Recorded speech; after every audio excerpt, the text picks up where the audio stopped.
Hey everybody, it's GauntletX and welcome back to some more Magic Arena, and today I'll be playing another traditional draft of the Lord of the Rings Tales of Middle-earth. Without further ado, let's get into the draft. We've got a pretty good rare here, Aragorn Company Leader. If you have a good amount of the Ring Tempting You, you can use this to get some extra abilities onto your creatures between First Strike, Vigilance, Death Touch, and Lifelink. So it's a pretty good card. It is kind of restrictive. It is green and white. However, you can pick up some Great Hall of the Citadels if you're lucky, and that can single-handedly splash in the Aragorn. So we could definitely go for Aragorn Company Leader. We could also go for the second best card in the pack, or the best card in my opinion, which is Claim the Precious.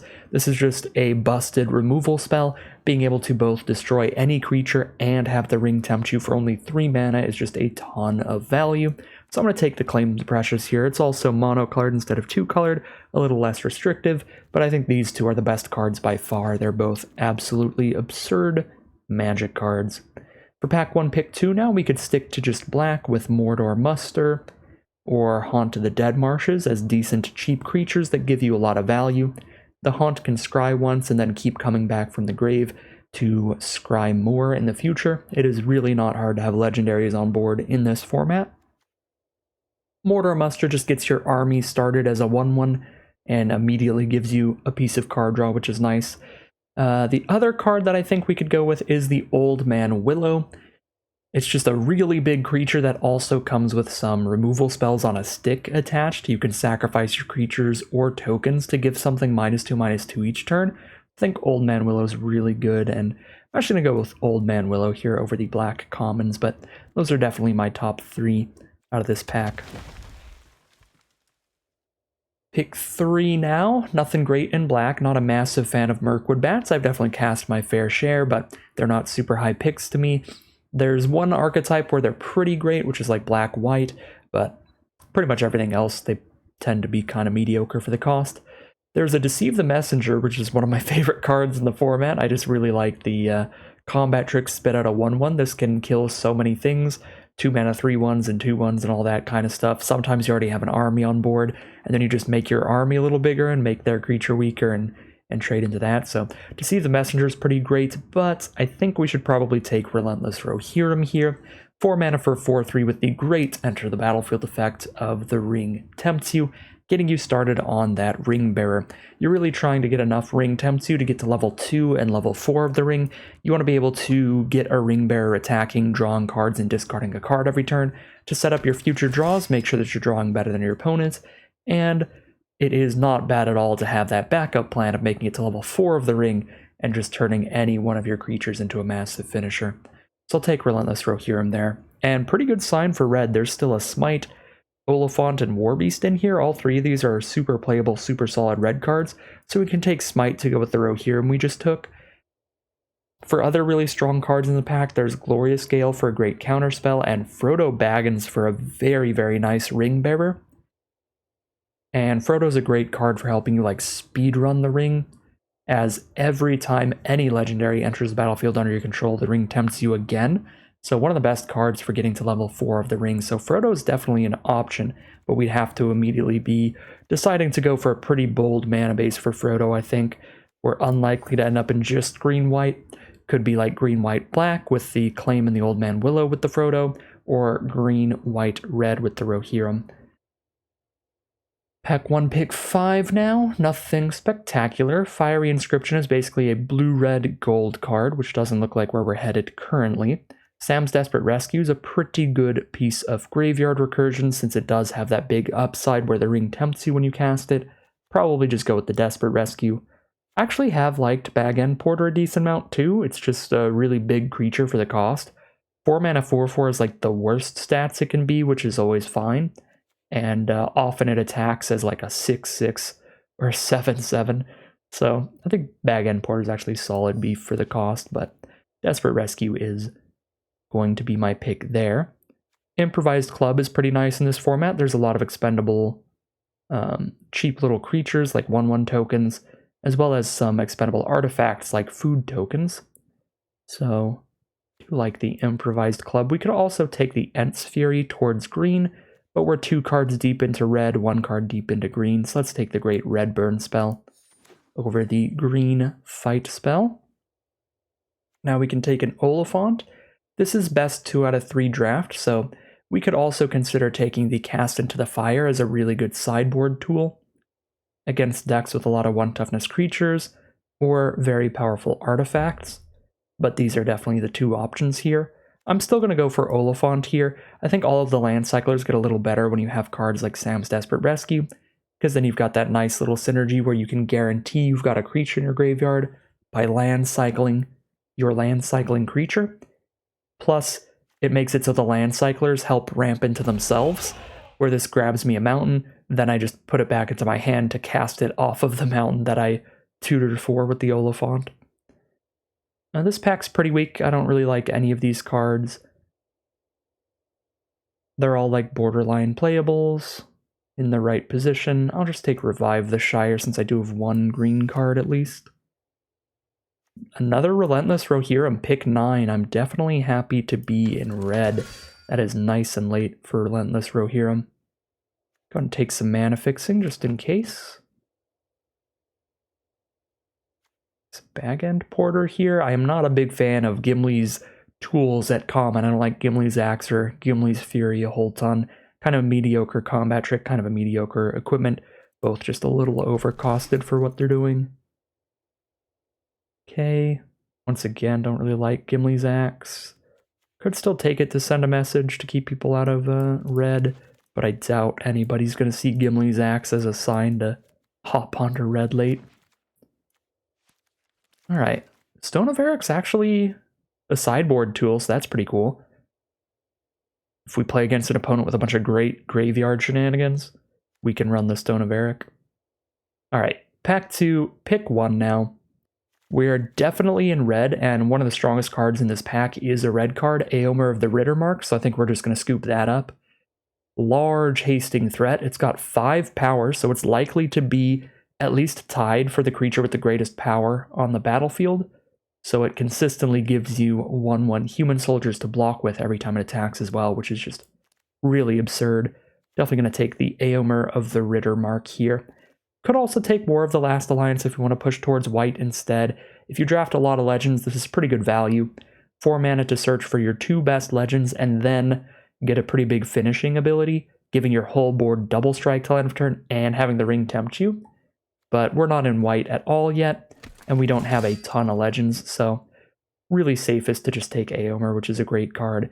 Speaking of great cards that are on color, we can take a Voracious Fellbeast now. 6 mana for a 4/4 flyer, makes your opponent sack a creature, and you get a food when they sacrifice a creature. So Fellbeast is really good. Sometimes when you're living in Magical Christmas Land, your opponent only has like 1 creature on board, and it's like a 4-drop or bigger. In those games, you kind of just insta-win when you play this, but even when your opponent has a few creatures on board, as long as they don't have like a 1/1 token or something, the Fellbeast still plays very well. So I'll take Fellbeast here over March from the Blackgate, Smite the Deathless as the best other 2 options, but let's grab a Fellbeast. Pack 2, pick 3, we got the Warbeast of Gorgoroth, which replaces itself with an army, and any of your other big creatures get replaced with armies. Rohirrim Lancer, nice cheap creature that can move a Ring Bearer around when it dies. Ring Tempts You, again, a great ability. It's also a really good Ring Bearer, because your opponent has to have 2 1-power creatures on board to block it as a Ring Bearer, which makes it super hard to block. I might roll with that one here. We do not have a lot when it comes to cheap creatures in our main 2 colors right now. We have 0, 1, 2, or 3 mana creatures, so we really need to start picking some of those up. So I'll take Lancer over like Warbeast, which seems a little better in a vacuum, but for our curve, Lancer is so much better. And now we can take that Mordor Muster, again filling out the good cheap creatures. Other notable cards here, Lorien Revealed is fantastic in the blue decks in the format. Almost all of them care about casting a lot of instants and sorceries. Lorien Revealed is a very good sorcery, putting you far ahead in card advantage and island cycling early. So I like Mordor Muster, I like Lorien Revealed. That's basically it. I think if we're taking anything off color, it would just be Lorien Revealed. So maybe the Scarecrow for fixing or something. Mordor Muster will be the pick. I'm going to scooch our non-creature cards into a pile here so we can see just the creature curve. Not a lot going on here. The Cirith Ungol Patrol, or the Kirith Ungol Patrol, Tolkien likes to do a lot of hard Cs, is a decent 5-drop. I think Warbeast is probably a better 5-drop, but again, our curve is so awkward. We want more 1 and 2 mana creatures here. So let's put the Gorbag of Minas Morgul into the deck. Just a 2 mana 2/2 basically. Every now and then you could get it alongside a Mordor Muster to let you sack your 1/1 army to draw a card, but the majority of the time it's kind of just a 2 mana 2/2. Alright, pretty happy to take a Haunt of the Dead Marshes. We have enough Ring Tempting in this deck that even if we don't have a ton of legends, we can turn things into legendary creatures to bring the Haunt back from the grave. We could also take Quarrel's End or the Black Breath. Those are both decent cards. Black Breath being a particularly good card to have in the sideboard, but I'm going to keep upping our quality main deck cards like Haunt of the Dead Marshes. Ambush is a pretty great combat trick. I'll just scoop that up. Now I'll take a Black Breath for the sideboard. Might try to splash in just Old Man Willow off the envelope here. We'll see. Keep taking some on-color cards. Actually, not the biggest fan of Orcish Medicine as a trick, and I already have a lot of non-creature stuff, so I'll just take another envelope. If we end up needing to do some splashing here, probably take another main deck card over the second Black Breath for the sideboard. Yeah, we'll take a Spearmaster. Get our first 3 mana creature. Rare draft some uncommons, and see how we wrap this deck up in pack 3. We're at 18 out of 23 non-land playables. I think we can definitely get there. See how it works out for us. Pretty high quality of cards here. Not doing great on the quantity on curve. But we've got like Smite, Claim the Precious, Double Rohirrim, Eomer. Got some really good cards in the deck. If we can fill it out pretty well in this final pack, so let's find out. I think I'm going to take another Smite the Deathless here, but Oath of the Grey Host would be reasonable. Bilbo with double Inherited Envelope would also be a little reasonable. A lot of ring tempting off Bilbo, and Bilbo is a great ring bearer, being a 1 power, 3 toughness creature. So that would be interesting, but I'm just going to take another Smite. That's just definitely good. No build arounds required there. Now we take an Uruk-hai Berserker. 3 mana 3/2 with the fantastic Ring Tempts You when it hits the board ability. Also Torment of Golem, but I'm going to fill out these 3 drops here. We are definitely not going to get the Torment of Golem back, so we're going to be a tormentless deck, but that's okay. I want to up the Ring Tempt stuff to make sure my Rohirrims and stuff play as well as possible.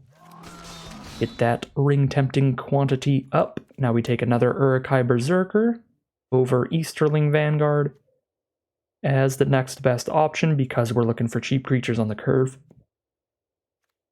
Oliphant and Sam's Desperate Rescue are reasonable, but they're not exactly what we need curve-wise right now. Now we scoop up that Easterling Vanguard, pick 4. Pick 5, another Uruk-hai Berserker, or splash in an Eowyn. Pack 3 is where it's at. Oh my god. I've got the double envelope, but I'm getting to a point where I can just play red-black and have a really consistent deck that's going to have that ring, making it all the way up to level 4, turning any of our main deck creatures into just some pretty good finishers.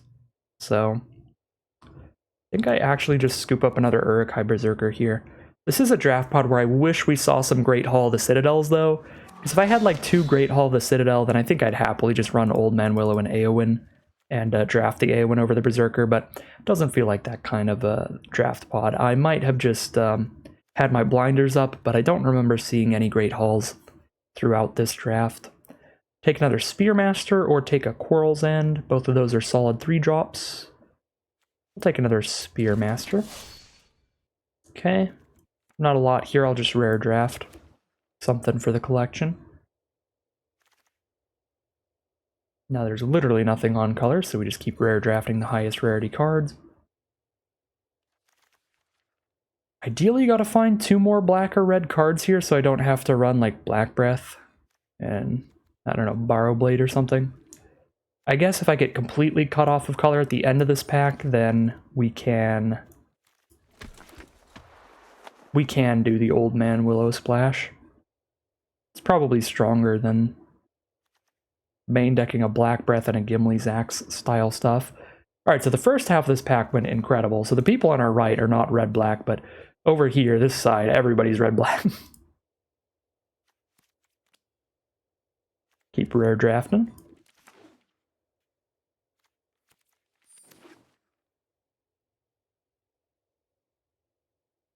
Did I get all 3 of these Uruk-hai Berserkers in the last pack? I feel like I might have.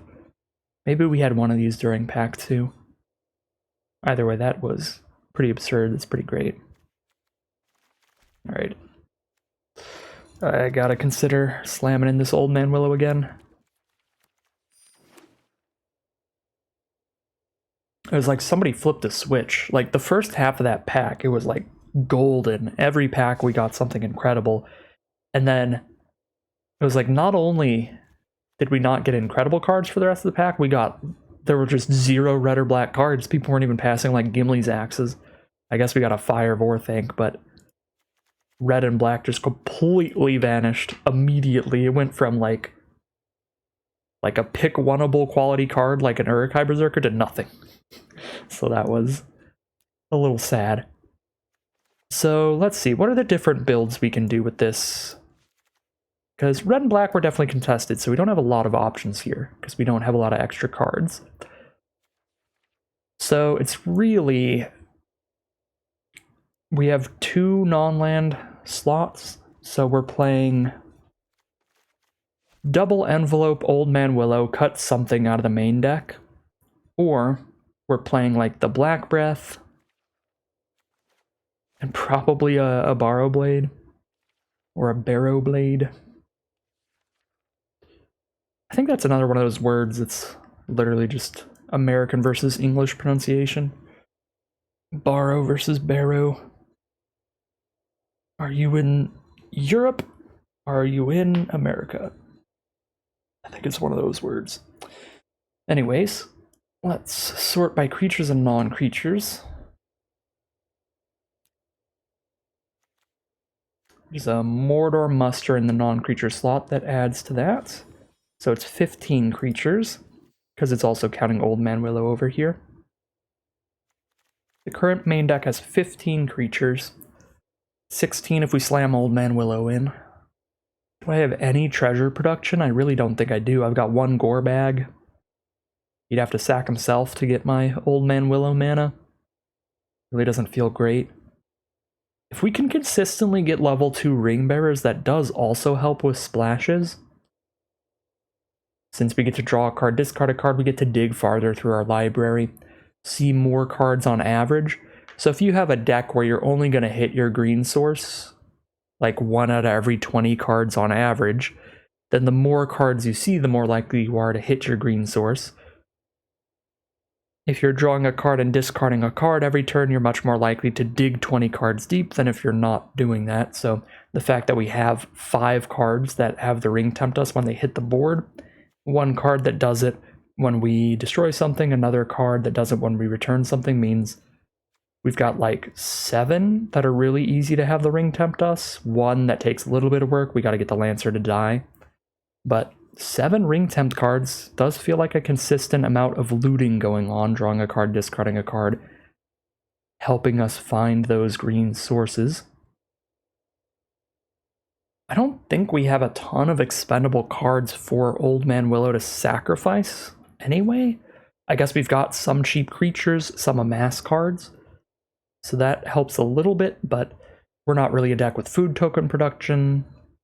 I guess Haunt of the Dead Marshes would be pretty absurd. We do have one of those. Yeah, Old Man Willow does still seem like a reasonable splash, not like a super incredible one.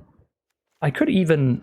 like, either way I build this deck, one of the things that I like is either of the 2 cards that I put in here is going to give us another Ring Tempt.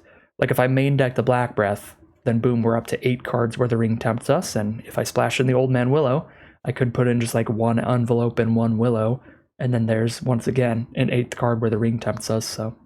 I think I'm gonna just start with the Willow in the deck, and then we have a really easy sideboard option of cutting green and throwing a Black Breath in if our opponent is a more streamlined, aggressive strategy with a bunch of Rally at the Hornburgs that produce 1/1 creatures and stuff. I think that's pretty reasonable.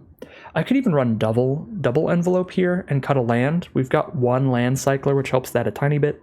And then obviously if I have two envelope being mana sources as well, then that helps for the late game cards. Doesn't help have 3 mana in the opening hand, obviously, because envelope I can only play if I already have 3 mana. So it's not quite as guaranteed to help with our mana as a land is. But I think it would be reasonable to cut a land here. I don't think I need to. I think either way would be fine.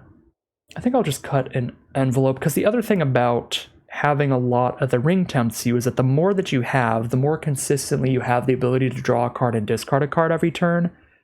It's kind of like the more lands you can play, similar to like blood tokens back in Innistrad Crimson Vow. Because if I get stuck off of mana in the early game, and I don't get to go like turn 3 Berserker into turn 4 Rohirrim, that's going to be pretty punishing. That's going to be a bad time. Whereas if I draw a bunch of lands in the late game, then I'll have drawn enough lands to curve out, get 2 Ring Tempt cards going between Berserker and Rohirrim all the way up the curve. And that means I'll be drawing and discarding a card every turn, being able to discard those extra lands, trying to draw into spells.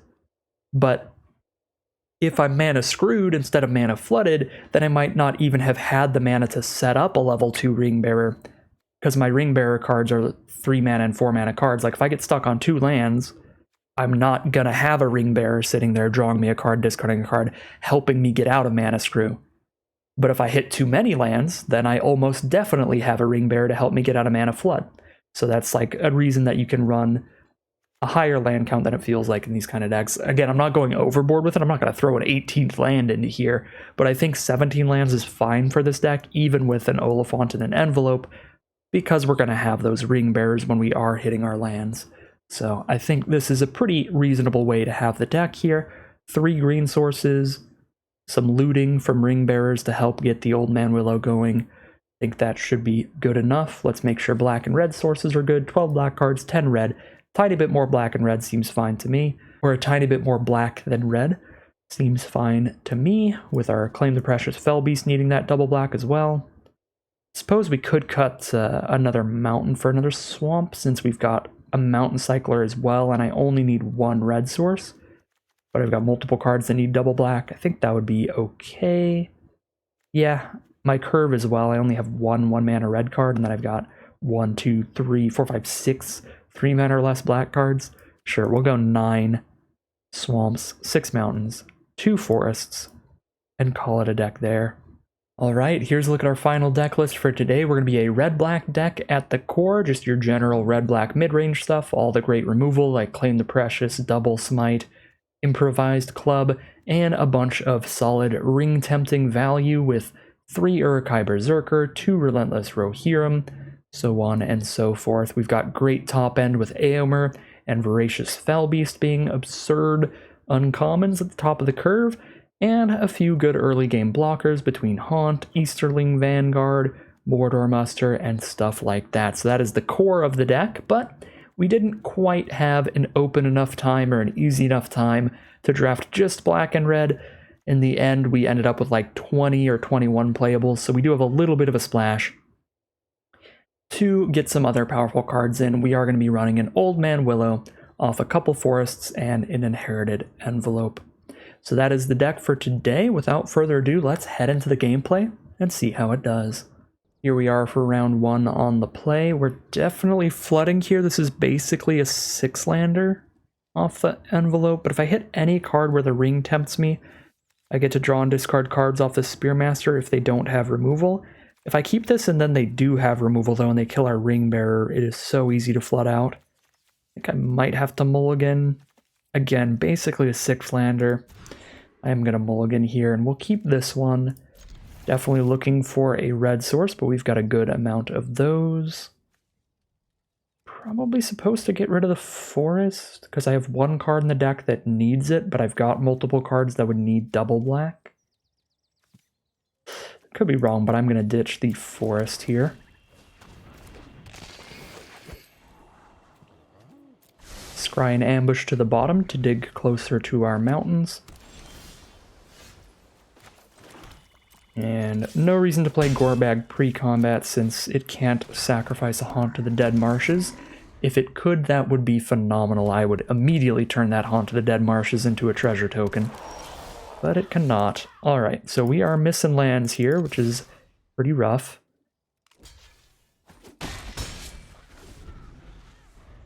Definitely going to give our opponent some time to set things up and try to get ahead. So far they've just played a Shire Scarecrow and a Mortar Muster 1/1, but that's enough to stop all our attacks here because we have missed another land drop.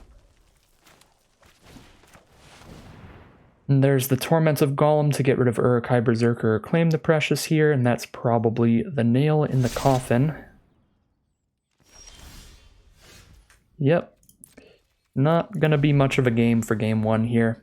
I think the mulligan was definitely reasonable. I don't think we keep the 6-lander.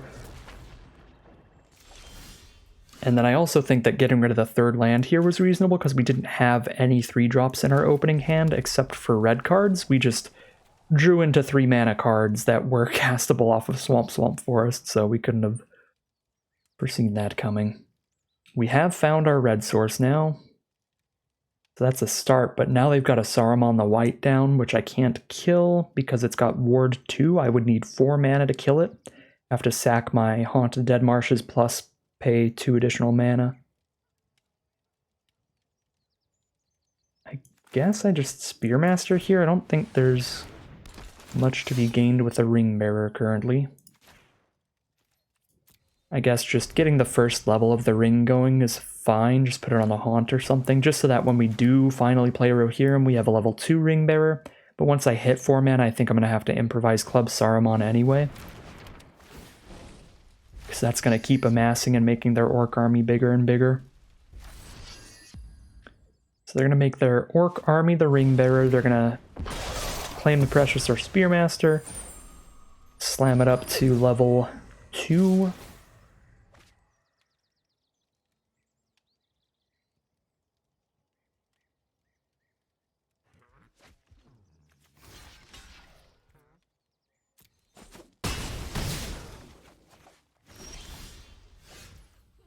Kind of feel like I have to block there, but I could have kept the Haunt so that if I do draw into the 4th mana, I can definitely improvise Club Saruman. Now I probably Haunt and Scry into the 4th mana for Smite. Well, for Improvised Club, not Smite.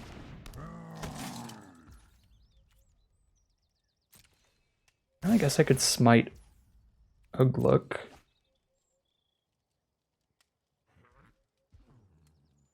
If I chump here, I don't have any way to get Haunt to the Dead Marshes back for now, because I don't have a legendary on board anymore.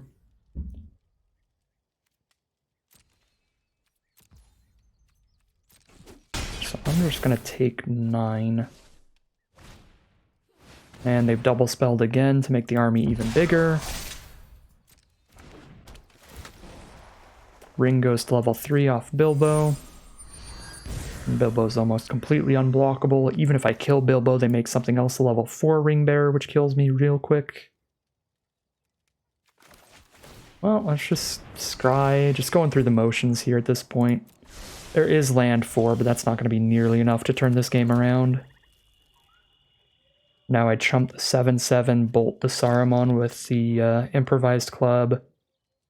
Take 1, 2, 3, 4. They get a treasure. They draw a discard.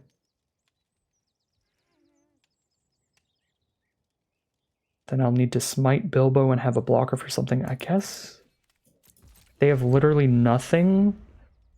If they draw land every turn for the rest of the game, then there's a slight chance we turn things around. And Fellbeast is about the polar opposite of a land here. It's a phenomenal 6-drop finisher. Okay. We're not dead on board yet, but we're not turning that around from there. Actually, we might be dead on board. Probably not. Chump, shoot. Yeah, not dead on board yet. We go to 3 life. But then I'm at 3 life facing off against 1, 2, 3, 4 creatures. With 0 creatures of my own, I get to play 1 creature next turn and then die. Or best case scenario, top deck a land, play Berserker, Smite, and die. Yeah. Well, I mean, not a lot to say there. They've got pretty high card quality in the spells they're actually casting, but they do have to play like Inherited Envelope, Shire Scarecrow to get there, so they've got some filler mana fixing to get to their powerful spells. Also got an Ugluk in there, which doesn't really do anything. So there's like 3 lower quality cards. If they get like a bad hand, we should have a pretty good time, but overall I think their deck is pretty high quality. But our deck's pretty high quality as well, we just have to actually hit lands. So I think our matchup's reasonable. I don't think we really have a sideboard for this deck. They're playing all kinds of beefy creatures, so our Black Breath doesn't do much of anything.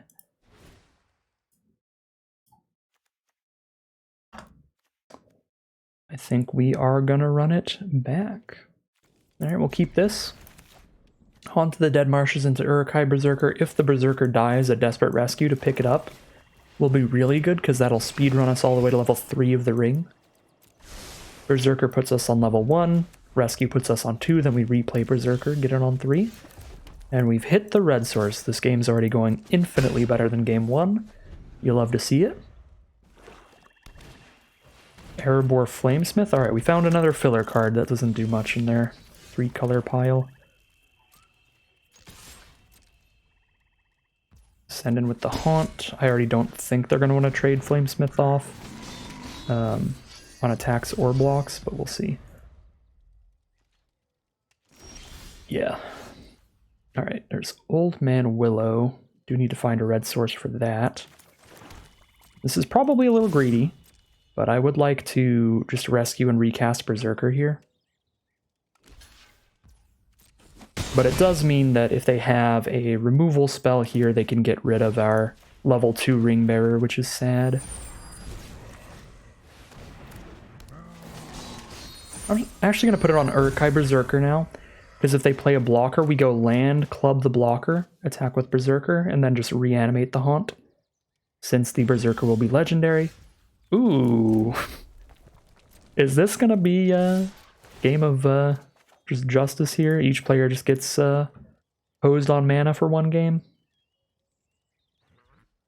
I think I keep Envelope Old Man Willow. Envelope gives us to level 4 of the ring, which is insane.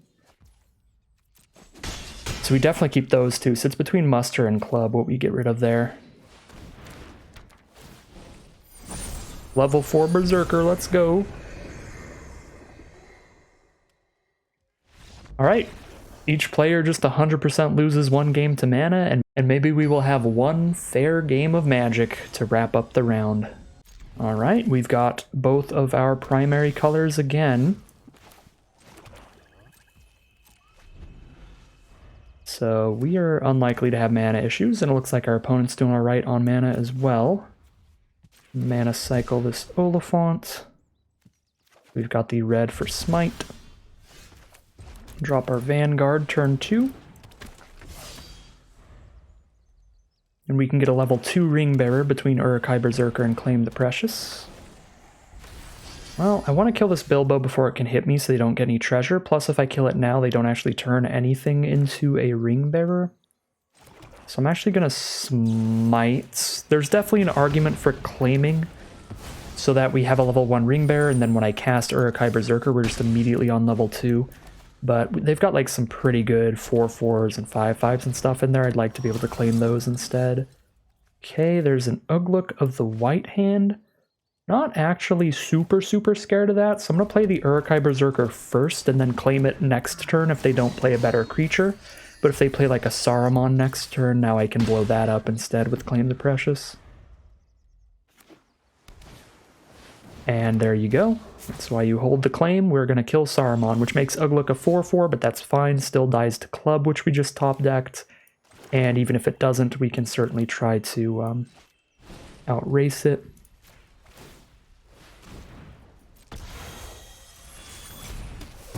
And now that Ugluk is a 4/4, I could make the Uruk-hai Berserker the Ring Bearer. Hit a little bit harder, sure. Because also Vanguard's the better card to sacrifice to Improvised Club. Okay, discard this additional land. Put them down to 13. There's a Mordor Muster. Get a 1/1 Orc Army. Send in Ugluk, no blocks.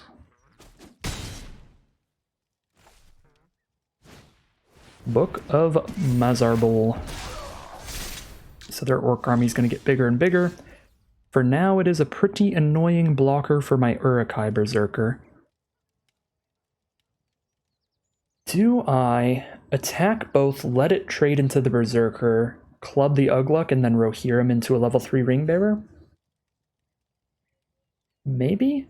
If I let the 2/2 army trade into the Berserker,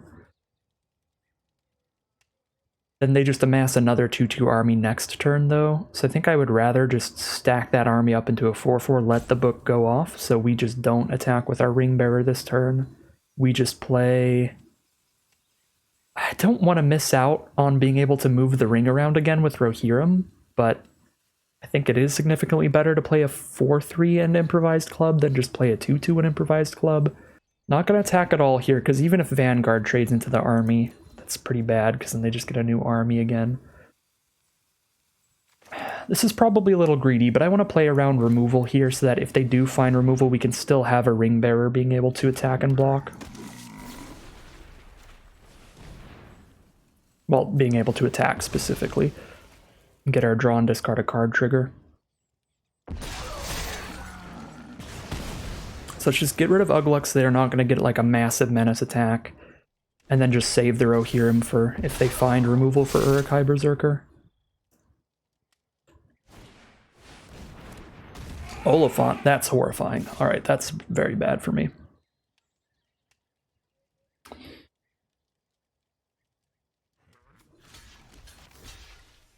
I might have to just give them the removal like this. And then just Rohirrim up the gore bag. Because I'm not racing well if I take 4. I'm down to 12, and then these are both going to have Trample and Menace next turn off of the book. Which is so much damage. Yeah, I mean, they're hitting for 6 plus 6, so 12 plus 2. 14. Trample Menace. Yeah, no way. We have to trade off here. And then Rohirrim up the gore bag.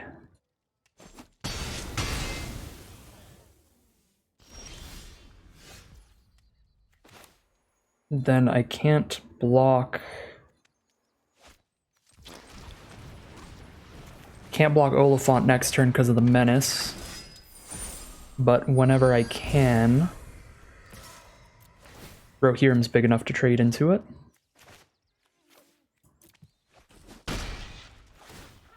I feel like I should play this land, so I'm holding up a Smite, but it's only going to matter if they have a haste creature, and I might need this to draw a discard off of later. I'm going to keep the land in my hand. There's a Goldberry, which doesn't do anything. And a Dunlin Crebain. Okay, I guess Goldberry does stuff with their army. They can make the army one weaker to make Goldberry one bigger.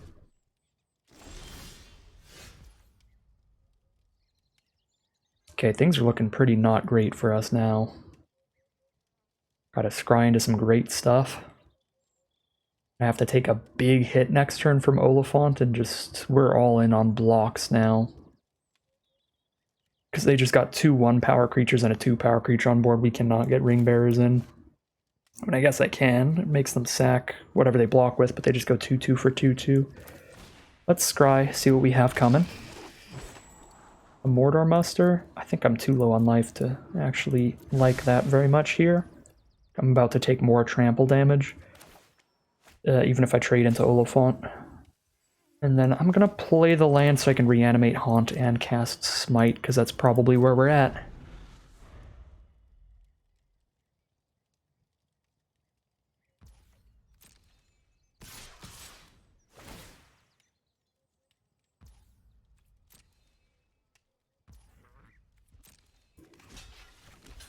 I go to 3 life if I let Kerbane hit us here.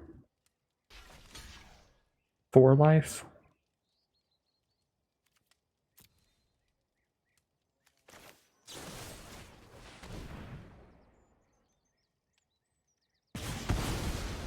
And then they hit me for 1 every turn with a flyer, which is still bad. So I'm gonna smite that Kerbane. And there's a 4-mana 4/4 from our opponent. Scry into an Aomer. Trade into their creature and get a 1/1, I guess. Sure. I try to attack with Gorbag, they block with Goldberry and make Goldberry a 2/4. I guess it's actually still good for me though, because they still have to sack Goldberry because the Ring Bearer is level 3. But I'm at 7 life. I die to like removal. No, because I'll have 2 1/1s to block with. So if I attack with Gorbag, they just block with the 2/2 though, which is still bad. They don't have like the really good like Goldberry 2/4 block against Gorbag, but 2/2 non-Ring Bearer for my 2/2 Ring Bearer is still pretty bad for me, so. We're just passing turn. They can start using Goldberry to draw cards. They move the counter to Goldberry, then they move the counter back and draw a card. They're going to do that at sorcery speed, so they've got 1 less blocker up. Kind of cool. Not really going to matter. Our board's pretty small. Bunch of 1/1s. Ah, they got a Nazgul too. I mean, they've got some jank filler like Shagred in there, but they've got some quality stuff like Nazgul, Book of Mazarbul, Saruman as well.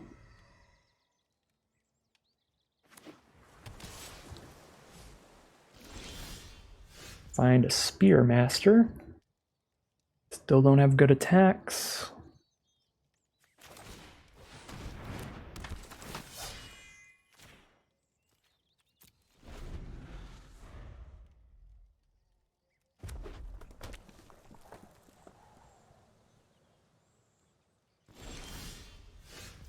Ooh.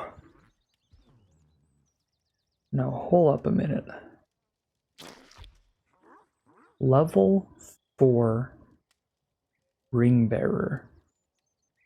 None of these, the freaking 1/3 Goldberry over there. I guess we're gonna have a 1-for-1 trade with every Ring Bearer that I send in. So first we just trade Gorbag off into the 2/2. And then I turn something else into a Ring Bearer to find a trade there as well.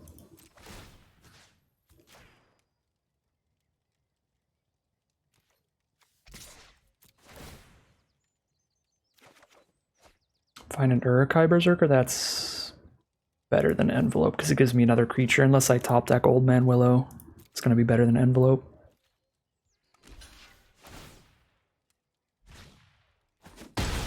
Okay. Whittling the board down slowly.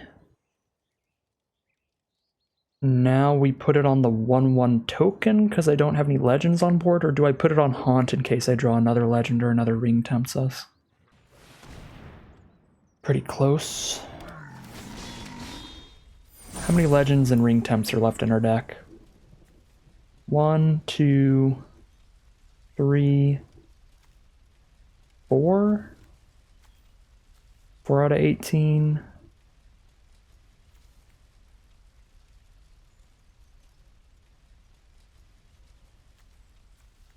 Yeah, I'll put it on the Haunt. Could have put it on the 1/1 instead, that way if they attack in and I can chump with the Haunt, reanimate it here. But I'm going to put it on the Haunt because it's going to trade off on attacks.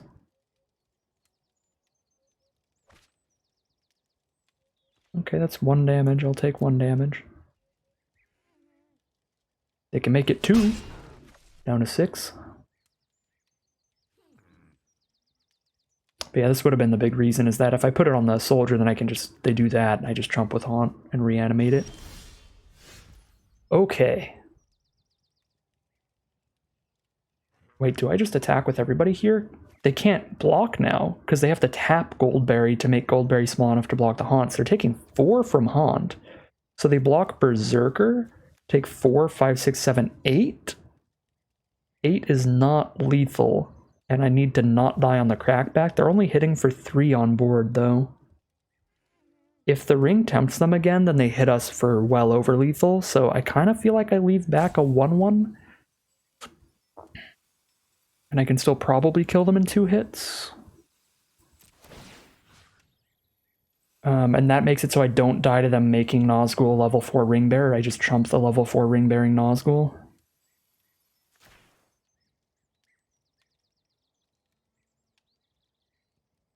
Because I don't want to be at the mercy of having to draw another creature off of Haunt to survive them having the ring tempt them again. See, like, if they don't block something with the Goldberry, it's lethal, but I can't get Goldberry out of the way.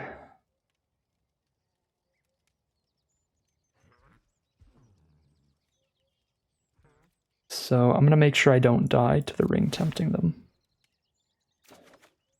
Okay, I did draw into another creature, so now I don't die to the ring tempting them, but obviously I couldn't have known I was going to hit another creature.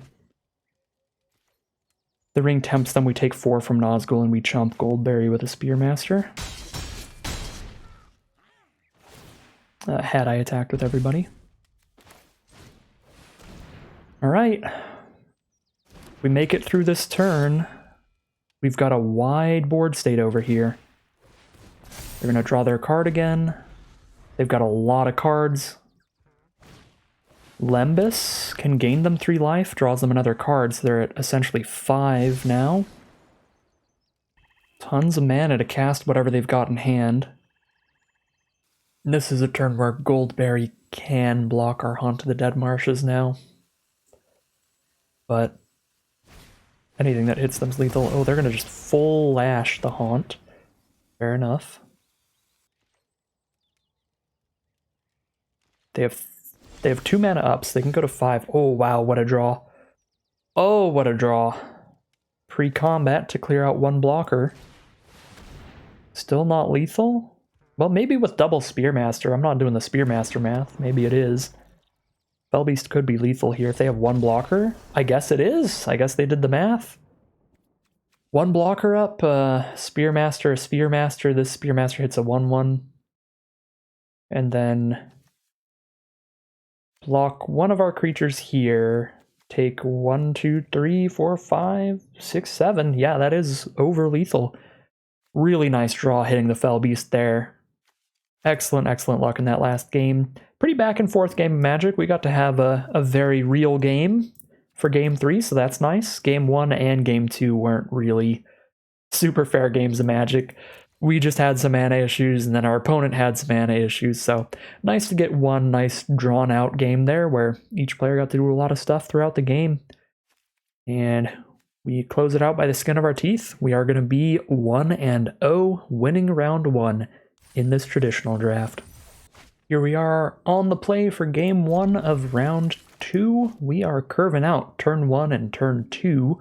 We've got a couple draw steps to find some kind of 3-mana creature to play turn 3. This could pan out to be a very good curve if we draw into like an Uruk-hai Berserker or something. I believe our opponent has taken 2 mulligans here, so that's another benefit for us. They are starting on a 5-card hand. They're on the draw at least, so it shouldn't be completely disastrously punishing, but it's definitely not how you want to start a game of Magic. So a rough one for our opponent so far. And we did draw our 3-mana creature, so we can drop a Spearmaster turn 3. That should be pretty great if they don't have a Glorious Scale. We are going to cast it pre-combat to get the extra damage off of it when we go to our combat step. They're going to Hithlane Knots. They could have Knotsed in response to my Spearmaster trigger. Stop 1 extra point of damage. So we're pretty happy to see that, just a little bit early, so we get 1 extra point of damage in there. And they're probably blue-green scry. They're playing blue and green. The only card we've seen so far, scries. So that's likely the archetype, and sure is, as we see a Glorfindel Dauntless Rescuer as the next card. I think I'm just going to send in the squad, let trades happen, and then just drop 2 more creatures. Get really aggressive here. Focus on clearing out their board. And we've got a Claim the Precious and a Voracious Fellbeast for when they start playing bigger creatures. So we'll keep the pressure on them, hit them for a ton, get a wide board state, try to just close this game out as quickly as possible. They did not block at all. They kept the Glorfindel on board. So if they can scry, if they have 2 different triggers to scry here, they can eat one of our creatures. But they don't, just a Meneldur Swift Savior. 3/3 flyer that can flicker one of their creatures whenever it hits us. We do find our green source for Old Man Willow. Well, we blow up Meneldur because all our 2-power creatures are good enough to kill Glorfindel, so we'll do that and make Lancer the Ring Bearer, so it's basically impossible to block. Use the Spearmaster, make sure everything has 2 power, send in the squad. We're going to trade into the Spearmaster since that creature's functionally 3 power, since it was getting an extra point of damage in every time. I could sack the Orc Army to guarantee that we can Fellbeast next turn. This might be a little bit greedy, but I'm going to do it. Just going to lock in on playing a Fellbeast next turn. So if they just play 1 creature, they're done on board. Well, now if they have a cheap enough creature, if they have a 2-mana creature, they could play a 2-mana creature and hold up the mana to eat the food, and then they will survive. But 4-mana creature is too expensive. Let's just Fellbeast it up. And that is 5 damage on board. We did draw the 6th land anyway, so I guess the treasure didn't end up being necessary, but... Alright, pretty good stuff game 1. Mostly a decently lucky game for us, since our opponent just got pretty unlucky, having to mulligan to 5 there, so they didn't have too much action left in their hand. They had to keep pretty much anything that they had going that low on cards. I don't think we have much of a sideboard yet again, just a 3/3 flyer, 3/3 flyer, 3/2 on the ground. Does not look like a matchup for our best sideboard card, which is the Black Breath. So I believe we are gonna keep the deck as it is. I guess I could side in a Galadrim Bow off of our green splash against the flyers. I think double Smite the Deathless is already a pretty good pre-sideboard against all those 3/3 flyers, so we'll keep it as is. See how things go as we head into game 2. Here we are for game 2. No red source could be a problem, but I am not going to mulligan this since we're on the draw and drawing an additional card off of Mordor Muster, so we've got quite some time to hit that red source, and we hit it immediately, never punished, but we didn't really need it till we had 5 lands total anyway, since I'm just going to muster and then hold up claim to deal with their creatures, so... We were immediately rewarded, but part of why I kept the hand is that we didn't need to be rewarded for quite some time. Still not sure how soon I'm going to be casting a red spell, because I don't know if I want to just smite Elrond. Probably not. I'll trade an ambush and a 1/1 into Elrond if they block. Doubt they will. I'll just play an Uruk-hai Berserker post-combat. Most likely. But if they block, I'll trade ambush and a 1/1 into Elrond and then hold up smite for their next creature. No block, so Uruk-hai Berserker it is. Make the 1/1 the Ring Bearer to get underneath their creatures. Every creature we've seen them cast so far has been 3 power, so Berserker's not going to be a good Ring Bearer at level 1. It'll just trade into any creature that they play. Unless they put a blade on there, then I guess I could make Berserker a Ring Bearer. But they've got the Soothing for the Berserker regardless. Actually pretty happy to see that. That means we've got an additional way for the ring to tempt us. We can work towards getting to level 4. We've got 2 more ring tempt cards in the hand, so we're making it level 3 this game guaranteed. Alright, now the only thing they have on board is a 4/3 Elrond, so Smite is getting even more exciting. I've got 2 copies of Smite.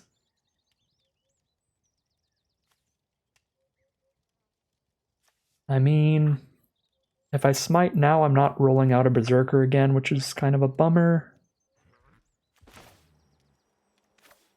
I'm just gonna roll out another Berserker. Like, on board, I can just block the Berserker, or block the Elrond with my Berserker and trade on blocks. And if they have their own combat trick, we can use our ambush to still win. I definitely want the 5th land for Eomer. So let's get rid of Vanguard. Maybe I was supposed to get rid of one of the smites. I have so much removal in this hand.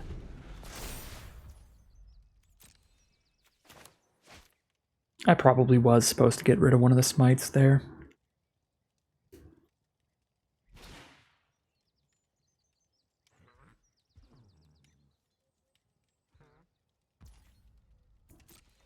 But smite's great against everything we've seen.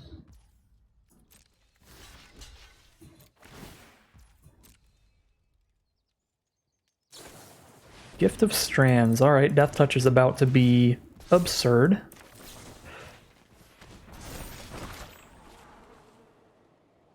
Clear their board, they're down to 2 cards. I should have let them scry first, so that they would be scrying under the presumption that they were still going to have an Elrond on board, so they might have tried to scry into more Gift of Strand style buffs.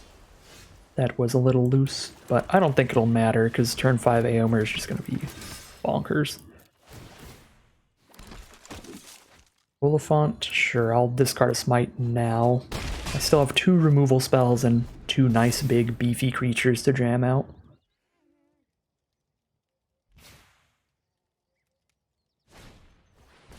There's a Many Partings to fix some mana and get another food.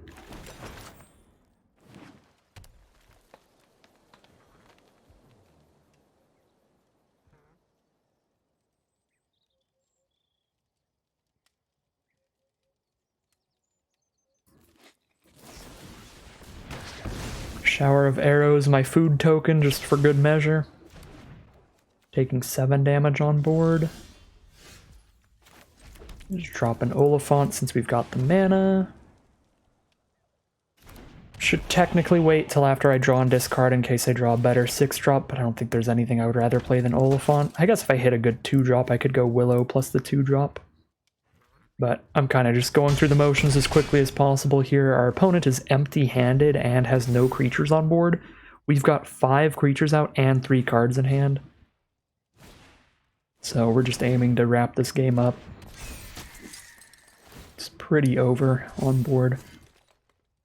There's the metal door, but they're already done on board. Just send in the squad and wrap it up.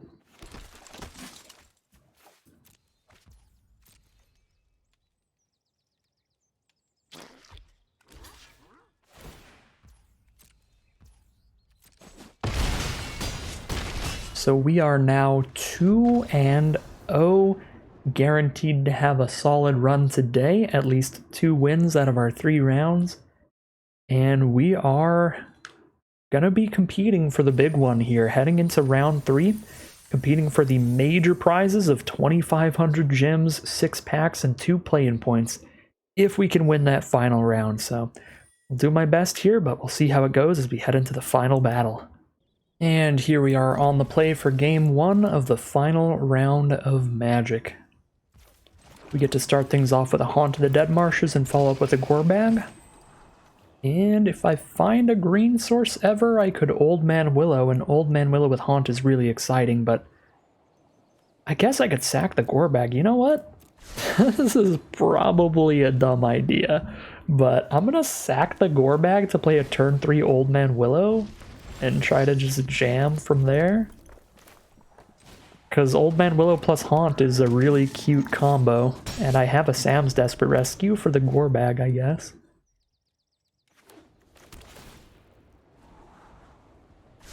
So we're playing against blue. That's all we know so far. If they have a counter spell for Old Man Willow, that's going to be such a bummer. That maybe I don't sack Gorbag to play around Glorious Gale. I mean, what are the odds? Glorious Gale in the opener here? I don't know. I'm just going to go for it. We could very well lose the game here if they've got the counterspell for this, because we're 2 for winning ourselves pretty hard. They don't have the counterspell. If they have a bounce spell, though, just being in blue in general makes our Gorebag Old Man Willow actually kind of spookier than normal. Okay, Swarming of Moria. Let's blow that up with our Haunt and reanimate the Haunt, because we've got not much else to do with our mana here. I guess I play land first to hit harder with Old Man Willow. All attack. Sack a Haunt. Shoot the 2/2.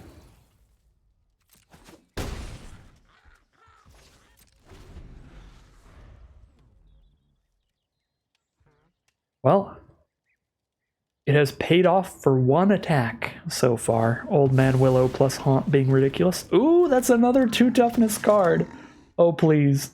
Oh, please, let me just ride Old Man Willow Haunt the Dead Marshes to victory. That would be so sick.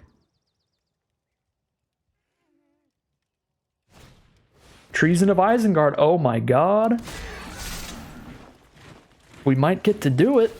Now we get to kill the Uruk-hai captain off Old Man Willow here, which is super nasty. Drawn to an Easterling Vanguard. I will certainly keep that.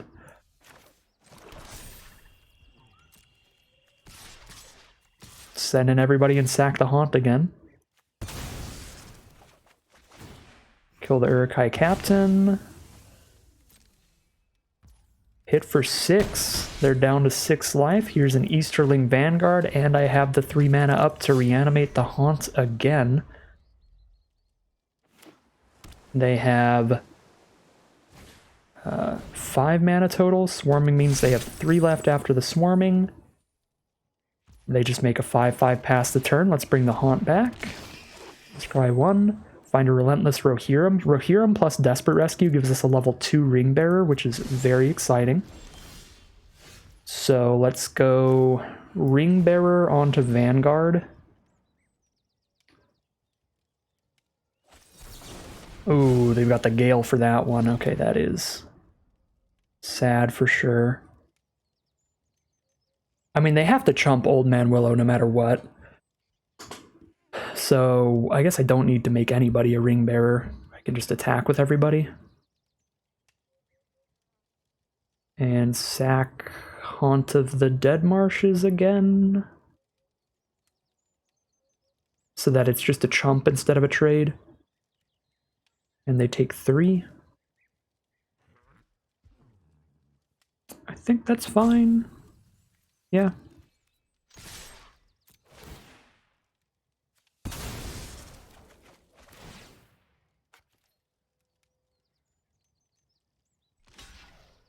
So there's the chump. Rescue a Rohirrim. Get the mana investment out of the way. Make Vanguard the Ring Bearer to make our creatures as hard to block as possible. There's the Arwen's Gift to scry 2, draw 2.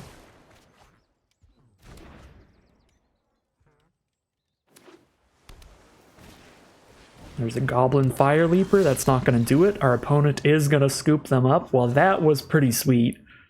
That was pretty sweet. We got our old man tree folk just flinging Haunt of the Dead Marshes all over the place.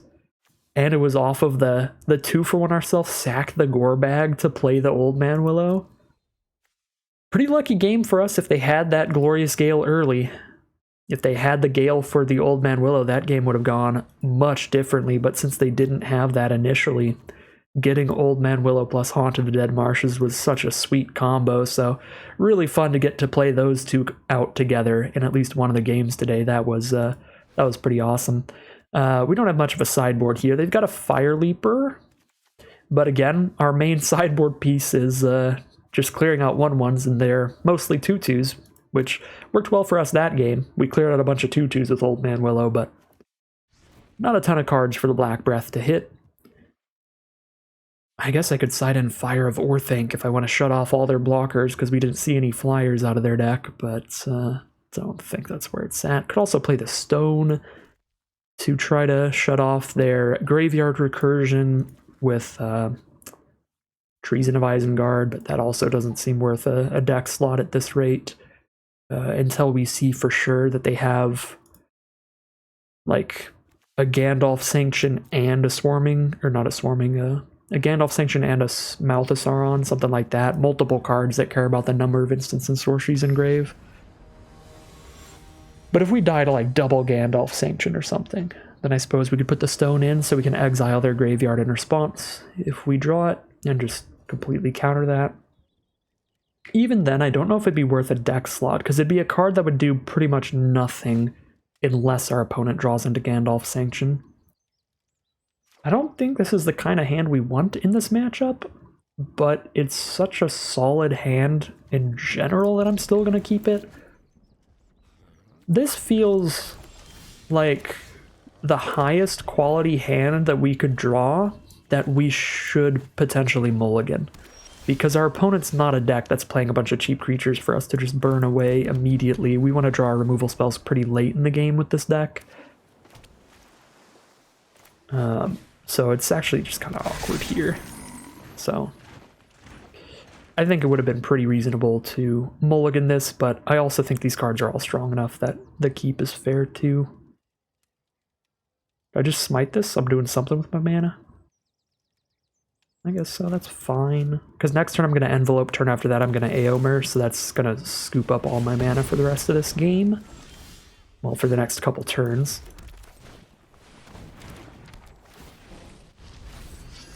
Alright, we're crossing our fingers and hoping that they tap out of counter mana this turn. It's highly unlikely in blue-red, but maybe. That is 3 mana up. That is more than enough for every counterspell.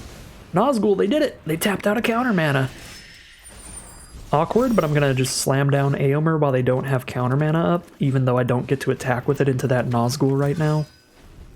Just want to make sure it resolves first, because in blue-red, they're not going to have a lot to deal 4 to Aomer. They'll have to have Club, and they'd have to sack Envelope or Nazgul for that, 2 for 1 themselves. But they can't just have like a single Smite the Deathless to kill Aomer. So I think just getting it resolved so that it doesn't get Gloria scaled and 1 for 1 countered is pretty good. Next turn I have 6 mana up, 1 off from playing both of these, but that's fine. We can just play Rohirrim. Unless they play something real good. I suppose claiming Nazgul is really not bad at all, since they are drawing a card and discarding a card every turn off of it. There's an Uruk-hai Captain, and Yorith of the Healing House. That is 3 power, which is not enough to kill Aomer. And Vanguard is a beautiful draw, because now I can spend all 6 mana this turn, which is what I shall do. So we play a Vanguard and a Rohirrim. It does not really matter what I make the Ring Bearer, because this 1/4 can block anything. Oh, it's level 2, so it does matter. I totally forgot that when I played the Envelope, I leveled it up. So level 2, we put it on whatever's going to attack the most times, which is probably Aomer, unless they kill it. And Aomer is our hardest creature for them to kill. The rest of our creatures all die to a single copy of Smite the Deathless. So I think Aomer is the choice for Ring Bearer. And if it doesn't work out, we can move the ring again with Claim the Precious. Onto the Dead Marshes of their own. They've got 3 legends on board, so that can definitely keep jumping and coming back. But they only have 1 black source, so they can't reanimate it initially or immediately. Foray of Orcs for 3 damage. They get to blow up the Rohirrim with that, but Aomer is safe.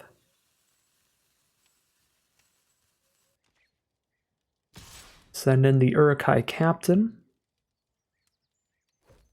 And that is all.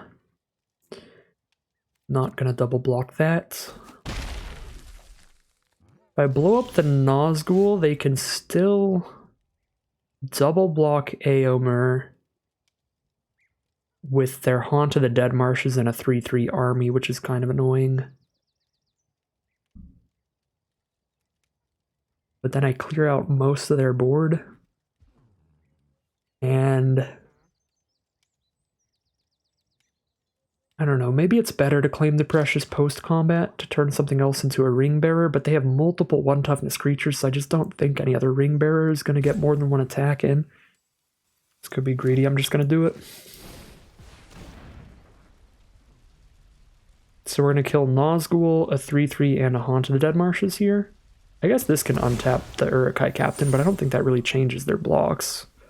I think it's still just the 3/3 army and the Haunt of the Dead Marshes here as the good block. I am already not going to hit them with Aomer, so I don't need to play Spearmaster pre-combat. Because they're just straight up going to trade in the Aomer. They're not going to let it hit them again. And there we go. Rohirrim's a beautiful draw. Now I can have a level 4 Ringbearer next turn.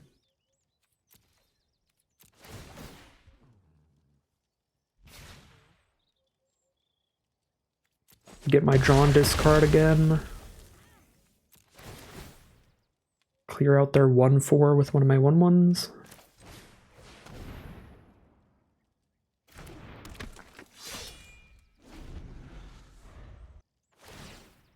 Ooh, they need 7 mana here. The Balrog. That's big and scary. I think I can outrace it potentially. So I'm going to deal 4 damage to them here. Sam's Desperate Rescue? Hold on, can I kill them? I can rescue Aomer. I mean, Aomer as a 5/4 haste attacker is better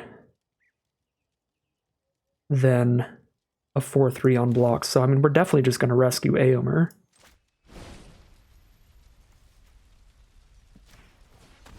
So I'm going to have no blockers for the Balrog. Because I won't have an untapped legendary creature here. But I'll have blockers for everybody else. Okay, so if this trumps Aomer, I deal 4, 5, 6, 7, 8, which is not lethal, so... I'll still have 2 blockers up, though. I'll have 1 blocker up.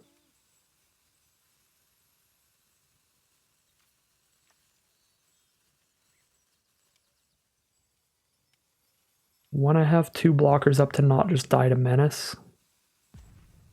Unless they top deck removal.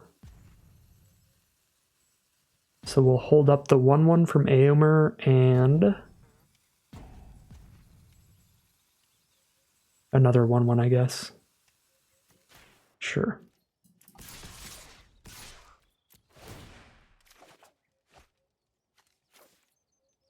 Oh, I don't have the biggest creature on board. Oh, no. Oh, I forgot I'm not going to 1/1 here. This is one of the few times we actually don't have the biggest creature with Aomer. Oh, no, if they just take the damage, we die.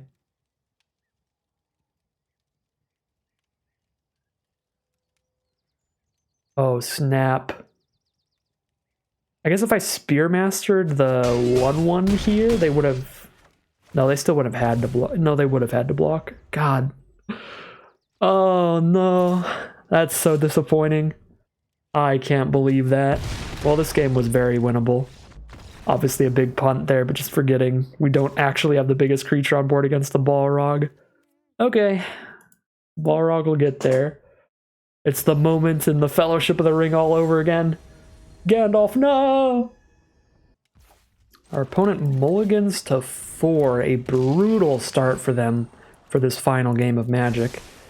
If it's a really good 4-card hand, it could still win, because this hand does not do a lot. Well, now it's curving. So we just got some 1/1s here, but the Scry from the Haunt helps us a lot. We got to scry away from another land. Now we draw into a Sam's Desperate Rescue, not bad at all. Slam in, drop a Lancer and pass. Actually, Desperate Rescue is not a very good draw here because nothing's going to die. Fiery Inscription. Their deck didn't seem like a great deck for Fiery Inscription. So I will happily... I'll just happily see that right now. Because I don't think it's really going to do anything right now. Probably should have made Lancer the Ringbearer.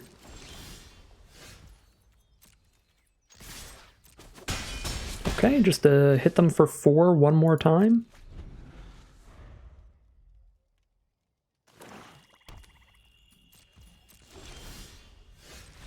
and they just scoop them up. They are over it. So somebody at Wizards, somebody on Arena, Gary, the shuffler of Magic Arenas, got our back there, because this was not really a very real final game of Magic. They just mulliganed to 4 and drew into nothing, basically. So that'll do it for us. Obviously, huge punt in Game 2. Game 2, we don't know if we 100% would have won the game. Balrog was still really scary. If they top-decked removal, we still would have died. But that was a big punt, forgetting that I wasn't going to get another 1/1 blocker from the Aomer there. So I should have held back 2 blockers so we could block the Menace creature, and tried to find lethal in 2 swings. Luckily for us, once again, Gary's got our back, just giving us the perfect hand. Well, not the perfect hand, just really forcing our opponent to have a terrible hand. They mulliganed it down to 4 and then kept a hand that had basically nothing, because you can't really mulligan down to 3. So pretty lucky final game of Magic for today. Overall, the deck played incredibly well, so pretty happy with the deck that we've drafted. And just showing off yet again the power of those ring bearers. A lot of ring tempting shenanigans. We got some extra damage off of level 4 ring bearers, which was fantastic. We got a lot of draw and discard off of level 2 ring bearers. Whole lot of that stuff going on. My favorite game out of the whole draft was definitely the game that we did get to pull off Old Man Willow plus Haunt of the Dead Marshes against our opponent playing multiple 2 toughness creatures. That was insane. That was my favorite game of the draft. So yeah, pretty great stuff. I don't really have a biggest over or underperformer. I think everything did pretty great.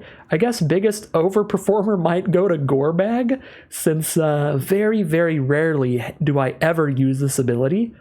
But we actually sacrificed a Gorebag for a treasure token to get an Old Man Willow down in that game, when we had Old Man Willow in hand and Haunt of the Dead Marshes on board. Those 2 together really won that game of Magic for us. So if it weren't for Gorebag giving us the treasure for the Old Man, who knows how that game would have gone. So maybe big overperformer to the Gorebag, since I'm so used to it being a 2/2 that's just a 2-mana 2/2 legend, basically, so that we can bring our Haunts back.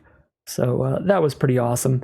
I don't think there's really an underperformer. There was no card that I was really disappointed with for any reason. I think everything did pretty solid. So very happy with the deck, super happy with the run. We are going to claim our incredible prizes: 2,500 gems, 2 play-in points, and 6 packs of Lord of the Rings, Tales of Middle-earth.